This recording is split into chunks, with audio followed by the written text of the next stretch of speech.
It's Horrible Time, the show where we take a break from trying to guess who the killer is by trying to guess who the killer is. That's right, if you can't tell by the poster behind me that I had to move from one side of my room to the other, today we're going to be talking about one of my favorite franchises of all time.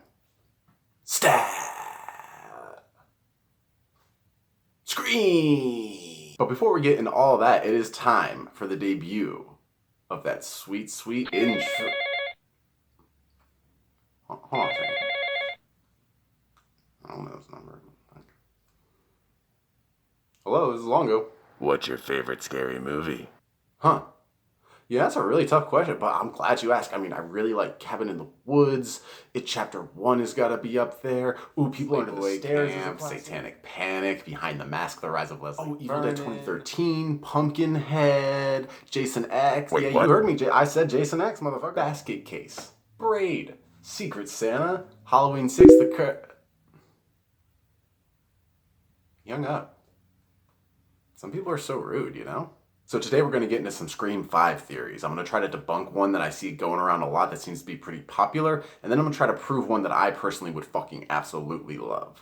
We'll start with the debunking, and you clicked on the video, so you know I'm going to have to break your heart, and I'm sorry, but no Stu for you. Yes, we are talking about the potential return of our beloved Matthew Lillard as one Stu Mocker. So aside from just loving Matthew Lillard and wanting Stu the character back, why is this a popular theory? Well, it actually has quite a few legs to stand on. I don't remember all the details to this stuff, and if I get any of them wrong, please let me know. But I do know that at one point it was heavily considered to bring Stu back for Scream 3. This was actually considered by Wes Craven, and whether that be bringing him out of prison or out of an institution, it doesn't take a far leap to think that they would consider bringing this back. There was also a tweet from the man himself, Matthew Lillard, a while back, implying that, his character might not actually be dead. And also this movie is supposed to have a real first movie back to the roots kind of vibe and feel to it, and it seems like that is going to be the main plot we're focusing on. And we already know that Stu's house is a set at some point, whether that be a flashback, whether it be a return scene. Now let's start with it was just a TV tweet. What's one big thing we know about this franchise in general? It loves deception. It loves red herrings. It loves, hey, look over here or we're doing something over here. They had to rewrite the second script multiple times because it kept leaking, and then had to write multiple versions of each then next installment to keep leaks from happening. So if they were actually in talks to bring Matthew Lillard back as Stu, do you really think he would tweet that out? Even if they weren't even talks yet and he was just trying to get the ball rolling on the idea, you would think he would go through more privately to do that, or maybe realize that that would just kind of really take away the magic of the shock and the surprise of his reveal. I just think if it was ever even close to manifesting and being a thing, I don't think he tweets that out. I think that was mostly just to stir up excitement for the new movie and get people talking. Now that we're done being thematically meta, let's actually talk about the stuff in universe of the reasons why I don't think this is a good idea and why I don't think it would work. So let's start with the Scream universe itself. We know that the events that happen in these movies are like the biggest deal. Gail's a best-selling author off the events that happen in these movies. There's an entire fictional franchise in these movies based off the events in these movies. They're a big deal. So there's no realistic world that Stu survives, gets thrown in jail or an institution, and no one knows about it, no one talks about it. This would have been the biggest trial in the century. You can't seriously tell me that there's 3 installments after this and they don't mention, oh, by the way, Stu's still in jail, or that bastard's rotting in jail. Nothing? No, that you can't logic that away. Let's get into Stu Mocker, the character himself. I think a lot of us forget, if it wasn't for Matthew Lillard's amazing performance, this character would have been probably pretty forgettable. Stu's basically just Billy's sidekick. Sure, he obviously got a kick out of killing, and you have to be some sort of sick to do that in general, but we have to assume without Billy's influence, Stu probably doesn't kill anybody. And sure, you could play it off like he spends the 20 some odd years locked up just stewing, building rage towards Sydney, wanting to just get out and get his revenge. More realistically, he'd probably self-reflect and realize what kind of crazy influence he was under. That's not who he is, and when he gets out, would definitely not want to go back to prison and risk his freedom at all. And then even if you put that away, you have to think that his family stayed in that house the whole time, or he just buys it or goes to just stay there. None of it makes sense. And come on, you're telling me that you really want Nev and JLC's tag team finisher retroactively taken away? So yeah, I think all this Stu stuff is just classic Scream deflection to divert you from the true comeback. The person I think is going to be one of the killers. Randy. God damn it, guys, you got Got skepticism all over my screen. That's better. But Randy's dead. We think. Let's go back to his kill in Scream 2.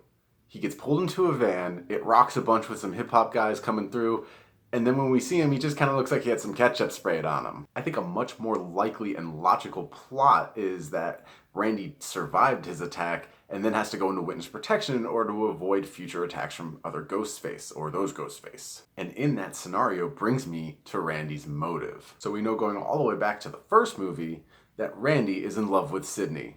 Aren't we all? Hell, I bet you could even argue that Randy chose to go to that school to follow Sydney in hopes of actually having a shot at a relationship with her. And she never gave him the time of day in that regard. You knew he was doomed for the forever friend zone. So he almost gets killed twice and then has to lose his entire life and identity, all because he loved Sydney. And that love is slowly going to turn to hate and resentment.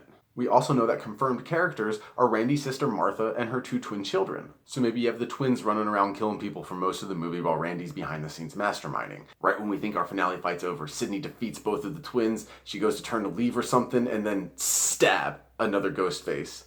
Takes off the mask. Surprise, Sydney. And it's fucking Randy. How dope would that be? So I will say that I'm not exactly sure how that would tie in and kind of relaunch the franchise. Maybe the twins survive somehow, but it would definitely close out the original chapter and the original legacy characters in the best possible way. Wes Craven admitted he regrets killing Randy. Everyone knows Randy was the favorite. He just did it to have that emotional blow in the second movie. So look, am I out here calling my shot saying this is absolutely going to happen? No. I think the chances of this being the end result are slim to none. Quick backstory. So when I was 5 years old, I snuck down into the basement to watch Halloween 2 with my sister. She probably thought it was going to scare me. It did not. It's the first movie I ever actually remember watching, and I was hooked on horror ever since. And growing up in the 90s, Scream was such an important franchise to me and to the horror genre as a whole. I remember watching the opening of Scream 2 and thinking, God, I want to be in that fucking world.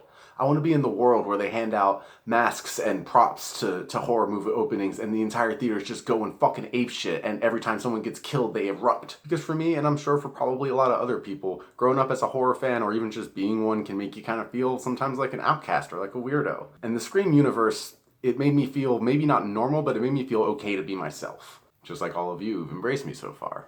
And Randy's kind of the embodiment of that spirit, and I just think if they really want to go back to the roots, that would just be the ultimate reveal. Again, I don't really think this is going to end up being the case, but it's something I thought of. I thought it was fun. I really wanted to get it out there and see if anyone agreed, and then we can all be sad together when it doesn't happen. Either way, I have a lot of excitement for this movie, and I really think Radio Silence is going to knock it out of the park. Also want to shout out Josh over at True Crimes Nursery Rhymes Network. That channel is where I got a lot of the updates and information that helped me formulate this theory in the first place. I'm going to link that channel in the description, because if you want actual Scream 5 updates, that's the place to go. I'm just a guy with too much time on his hands and just enough weed to get through it. So I want to hear your Scream 5 theories. Who do you think the killer is going to be? Am I way off? Where do you think the plot's going? We got a couple more months for this thing to come out, so I want every avenue explored. And I will see you when the next episode of Slasher drops. Until then, thank you for making my life ironically less horrible.